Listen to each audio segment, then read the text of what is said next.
What living off the grid is not. Living off the grid is not anarchy or living totally outside of government control.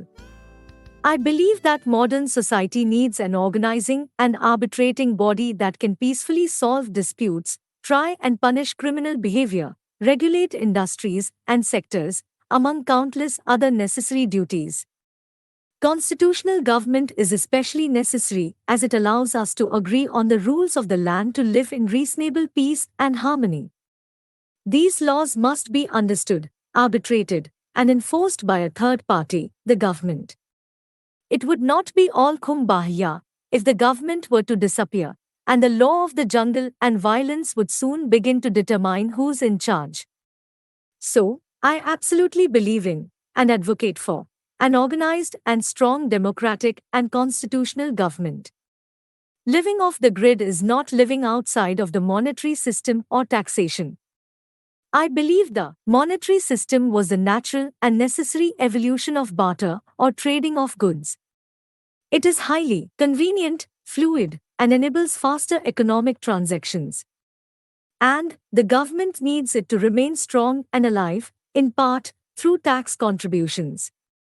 Although, I also believe that money is problematic in many ways. For example, it has too much power, as it can buy just about anything, including extremely harmful things and actions. And I believe it has driven crime immeasurably. But I believe it would be an unnecessary step backward to try to eradicate the monetary system. Instead, I believe money's power should be diminished, not stripped. There may be a time in human development when money becomes completely digital, replaced by other methods of trade, or even become obsolete. But those are not the goals of the living off the grid lifestyle, or the topic of this book. Living off the grid is not living in physical or geographical isolation. In fact, I advocate sharing and expanding the off-grid lifestyle. And it is not being disconnected from all sources of goods and services. Living off the grid advocates efficiency, self-sustainability, and freedom from subjugation. It is the decentralization of utilities, goods, and services, and empowering individuals with tools, knowledge, and technologies to produce those locally. When I say locally, I mean on-site, in-home, or in a detached and small scale. But in this lifestyle, the free interconnection of goods and services is absolutely okay. In fact, interconnection is a hopeful goal of living off the grid. For example, if you produce a larger amount of food or energy than you can use, you are encouraged to freely share the excess or surplus with your closest neighbors. This lifestyle is about cooperation and sharing. But the initial efforts of off-gridders will appear to be isolated and disconnected because they are the tiny minority of a grid-connected population. And until many more people are disconnected from the grid and begin their free microgrids, isolation and separation will be apparent.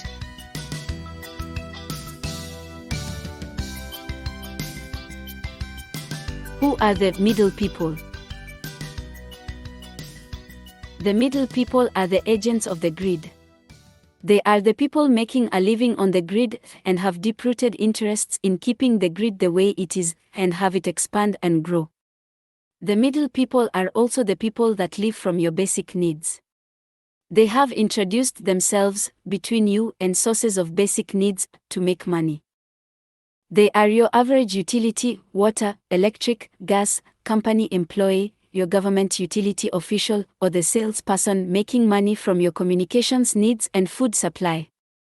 Middle people are also those that make you believe or impose laws and regulations on you so you feel obligated to pay for your basic needs as a person. Your basic needs to drink, eat, to live comfortably, and communicate. For many generations now, middle people have infiltrated our economy, our lives, our education system, and our government with their money and power. They lobby for laws and regulations that sometimes force you to pay for your needs. If you refuse, they made it so you are practically outcast from modern society, or even evicted and arrested. Middle people can be low-level utility company call-takers, or fabulously rich and rotten corrupt suit and tie-wearing executives that do the bidding of the utilities. Middle people routinely attempt to thwart or block any attempt for alternative lifestyles and technologies. They suppressed electric vehicle technologies for decades. They are actively suppressing rooftop solar installations. They are actively minimizing any incentives for alternative energy, and are actively encouraging, sometimes forcing you to use more energy and be less efficient. These middle people could be your grandmother or neighbor who vote for politicians that aim to grow the fossil fuel industry and undermine the progressive changes needed to mitigate the effects of climate change. Middle people are often the business types, climate change deniers, and blockers of progress who don't want things to improve. Some are just ignorant, others are filled with hatred and selfishness, and just want to thwart any helpful efforts made from their so-called enemies.